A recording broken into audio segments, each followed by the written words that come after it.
Salam sehat untuk kita semua, salam kasih para pemirsa HCBN dimanapun Anda berada.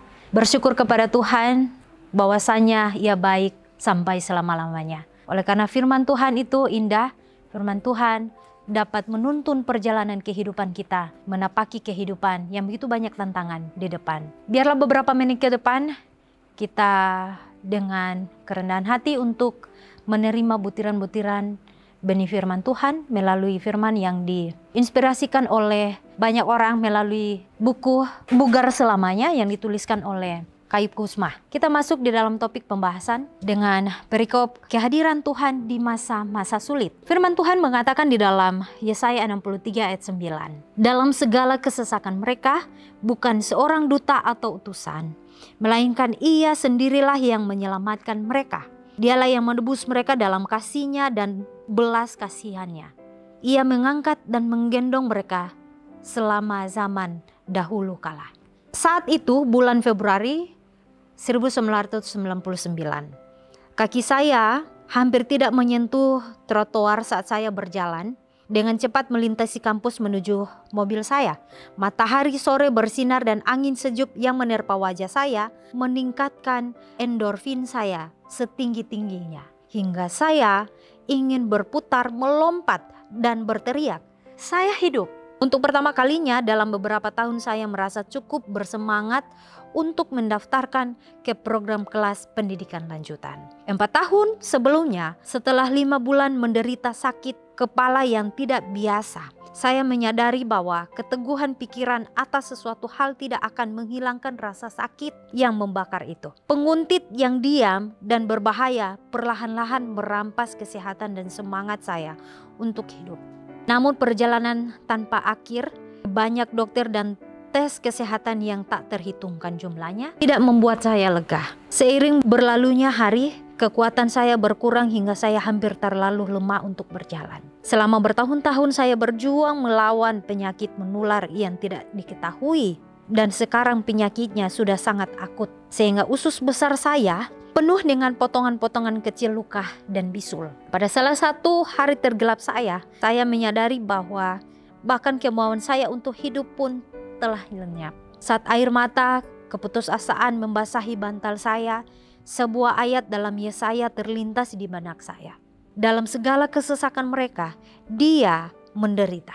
Tiba-tiba saya membayangkan malaikat pelindung saya duduk di tempat tidur di samping saya. Dan saya bertanya-tanya, apakah Dia juga sedang menangis bersama-sama dengan saya? Sungguh, itu adalah pemikiran yang menghibur.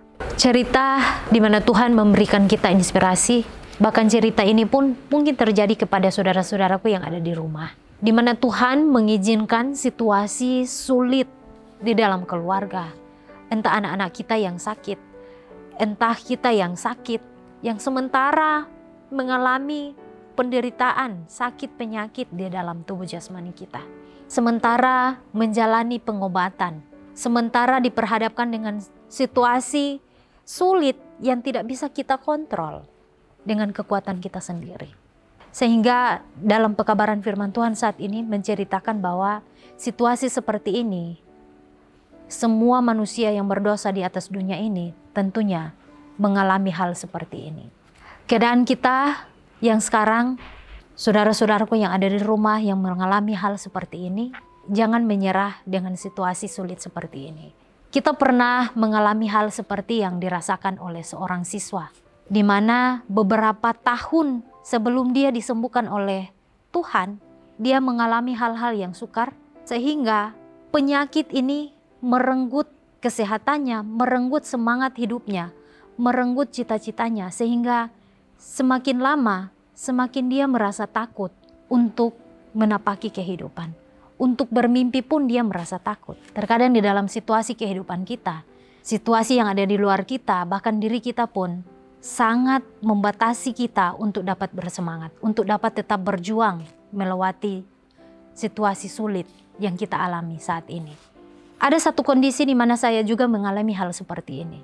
Bahwa tidak ada orang yang dapat menolong kita, yang dapat menolong saya pada waktu saya sakit. Tidak ada sama sekali. Hanya kita dan Tuhan yang tahu pergumulan-pergumulan kehidupan kita.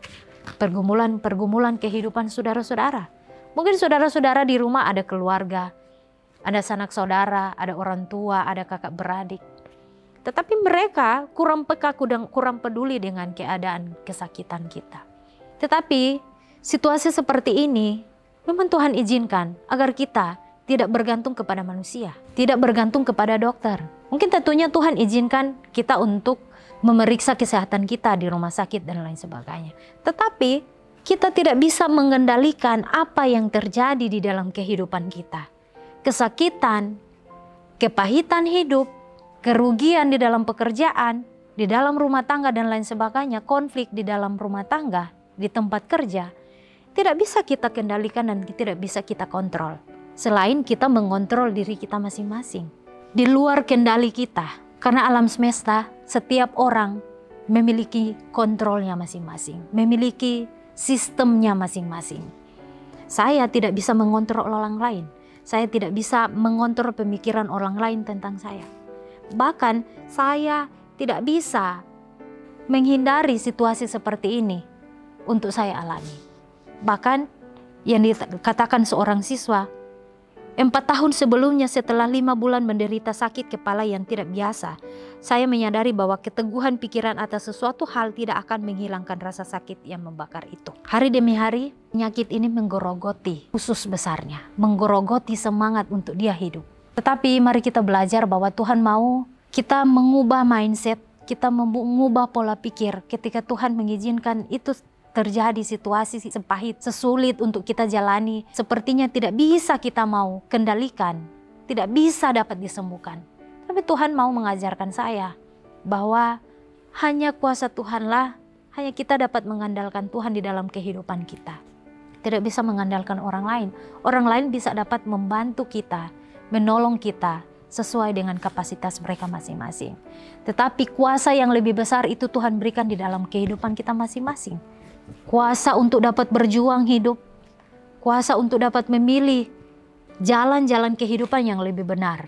Ketika situasi di luar sana yang sangat bising, yang membuat kita lelah untuk berpikir apa yang terjadi di dalam kehidupan saya, apa yang terjadi dalam kehidupan keluarga, di tempat kerja, apa yang terjadi di luar sana. Itu hanya membawa dampak kesakitan mental, fisik, bahkan kerohanian kita. Kita tidak bisa mengendalikan pemikiran orang lain tentang kita. Kita tidak bisa mengendalikan apa yang terjadi di atas dunia ini sebelum menjelang kedatangan Tuhan yang kedua kali. Oleh karena semua itu di bawah kendali kontrol Tuhan. Agar mengajarkan kita untuk bergantung lebih, merendahkan diri lagi di hadapan Tuhan. Memohon dengan sungguh-sungguh pertolongan Tuhan. Sehingga dalam firman Tuhan dikatakan, di dalam kesesakan mereka dia menderita. Tiba-tiba saya membayangkan malaikat pelindung saya duduk di tempat tidur di samping saya. Dan saya bertanya-tanya apakah dia juga sedang menangis bersama-sama dengan saya. Sungguh itu adalah pemikiran yang menghibur. Ternyata bukan hanya saya berjuang sendiri, tetapi ada malaikat-malaikat Tuhan, ada Tuhan orang tua yang sangat mengasihi kita, yaitu Tuhan kita. Dia tidak pernah meninggalkan kita, tetapi kita sering meninggalkan dia. Kita sering menyakiti hatinya dengan perilaku dan tindakan kita. Tetapi Tuhan mau mengingatkan kembali, mau mengajarkan kita kembali bahwa di saat ini ketika Anda merasakan hal yang sulit, merasakan hal yang pahit, mengalami problem yang tidak bisa diselesaikan dengan kekuatan, dengan pemikiran kita sebagai manusia yang terbatas, ingatlah bahwa Tuhan telah mengirimkan malaikatnya untuk menguatkan kita, menghibur kita. Ketika Anda di rumah sementara bergumul dan menangis dengan penderitaan Anda, malaikat Tuhan pun sementara menangis untuk Anda. Malaikat Tuhan sedang bergumul dengan Anda tidak sendiri berjuang dengan kehidupan ini.